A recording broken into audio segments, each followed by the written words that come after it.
Hey guys, Miss Warren here. So I realized in some of my videos you couldn't see me threading the needle, so I wanted to do a video just for that. So here, this type of needle is called an embroidery needle. It's very thick and it has a big eye on it. The eye is the hole you can see in the shadow. The light presses right through that hole. Some sewing needles are really small and have a really small hole, and you can use a tool to help you get the thread through. But on these embroidery needles, you probably won't need a tool.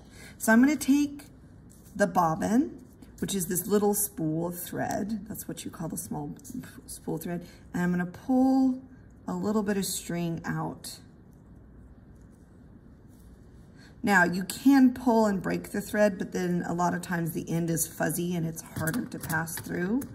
So I'm gonna take scissors. Now, when I cut the thread, I'm gonna pull it taut on either side and then cut the thread. Then I'm gonna pass the thread through the eye of the needle like that. See, it's all the way through there. If you have a smaller needle, this might take you a couple of tries. And then you pull it until the two ends of the thread are even. Then you tie a knot in it that's bigger than the needle is wide, bigger than the circumference of the needle, because you don't want the knot to slip out. So I'm going to wrap the string around my fingers, hold it between my thumb and my finger, and I'm gonna pass the needle through here about 4 times, because this is a really thick needle. If you had a tiny needle, you'd probably only have to pass it through once.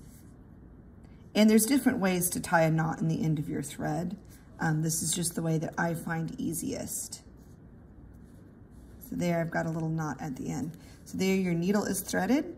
You can double up the thread as well if you want a thicker stitch. So this would be the basic threading of a needle.